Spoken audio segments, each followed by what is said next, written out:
Dans cette séquence, nous allons aborder l'utilisation des variables conditionnelles dans des graphiques TIX.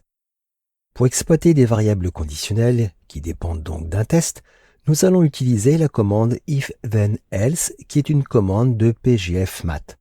Cette commande s'utilise principalement avec deux commandes d'évaluation mathématique de PGF-Math, PGF-Math-set-macro et PGF-Math-parse.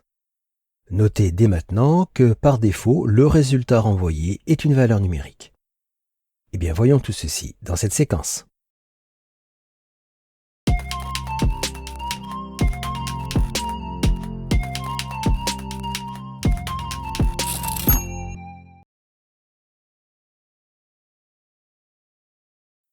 Pour ce premier exemple d'utilisation, nous allons créer un graphique avec des cercles. Une teinte rouge sera appliquée aux cercles et elle va dépendre de leur surface.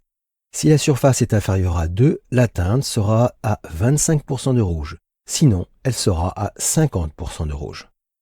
Pour créer nos cercles, nous allons utiliser une boucle for each avec trois variables. La première variable est x et elle définit l'abscisse. La deuxième variable est y et elle définit les ordonnées. Et la troisième variable r spécifie le rayon. Ensuite, nous avons tous les triplets des valeurs de ces trois variables. Puis, nous allons créer une variable pour calculer la surface de chaque cercle. Cette variable calculée est définie avec la commande PGF-Math-set-macro vue dans la séquence précédente. Et la variable est nommée surface. Et pour terminer, entre accolades, nous avons le calcul tout simple, pi multiplié par r multiplié par r. Nous avons donc bien pi r au carré. Ensuite, nous déclarons une autre variable pour déterminer la teinte rouge à appliquer au cercle. À nouveau, nous utilisons la commande PGF-Math-set-macro et la variable est nommée teinte. Mais la teinte à appliquer dépend de la surface de chaque cercle. La teinte dépend donc bien d'un test sur la variable qui définit la surface. Nous allons utiliser la commande if-then-else pour effectuer ce test. La structure est très classique et est similaire à d'autres langages de programmation. Nous avons donc bien la commande if-then-else avec sa paire de parenthèses. Nous avons ensuite le test à évaluer avec l'argument condition. L'argument valeur si vrai spécifie la valeur à attribuer si le test est vrai. Et l'argument valeur si faux spécifie la valeur à attribuer si le test est faux. Et les arguments sont bien séparés par des virgules. C'est donc du très classique. Revenons à notre page LaTeX. Entre accolades, pour notre commande PGF-Math-set-macro, nous avons bien ici notre test à effectuer. Nous avons bien la commande if-then-else. Et entre parenthèses, nous avons bien nos arguments.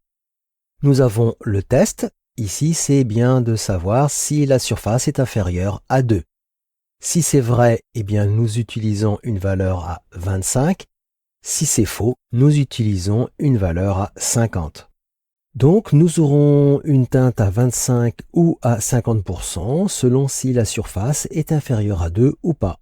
Voici donc ce if-then-else très simple à mettre en œuvre. Ensuite, nous avons le tracé des cercles avec la teinte conditionnelle. Nous utilisons pour ce faire un draw et toutes les variables que nous avons définies précédemment. La teinte, les coordonnées x et y et le rayon. Et nous avons bien le résultat attendu. Nous avons le tracé des cercles avec deux teintes de rouge qui dépendent de la surface des cercles. Donc voici l'exemple de ce premier if-then-else avec un seul test.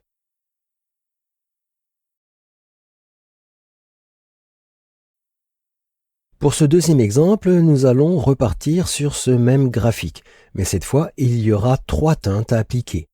Nous allons donc avoir besoin de tester deux conditions. De ce fait, il faut avoir un if-then-else imbriqué. Tout le début de la syntaxe est identique à l'exemple précédent, je n'y reviens pas. Donc pour ce faire, eh bien, nous allons maintenant utiliser un if-then-else imbriqué. Voici la structure. Nous avons notre premier if-then-else, et ici, le premier argument, c'est bien le test de la première condition. Nous avons la virgule de séparation. Ensuite, nous indiquons quelle doit être la valeur envoyée si le test est vrai pour la première condition, virgule.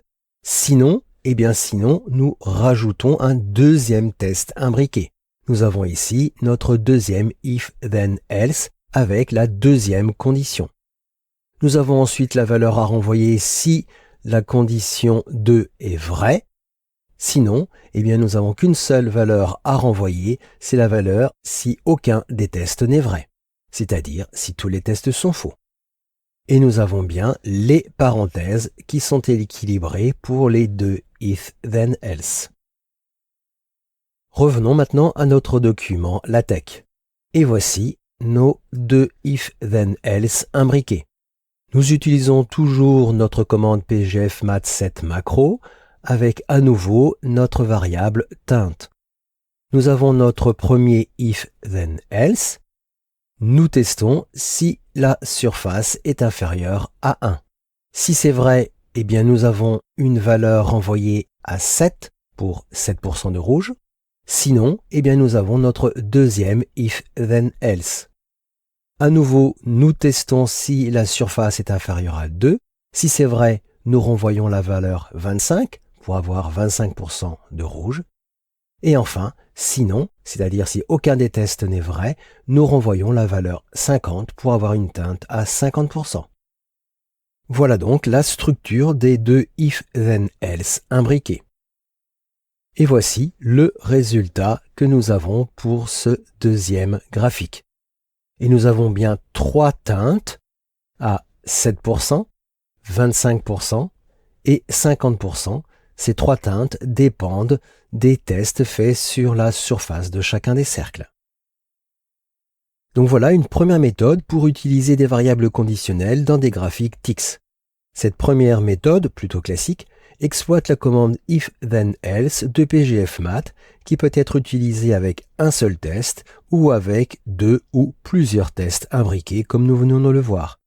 Il ne vous reste plus qu'à appliquer ces techniques à vos propres besoins.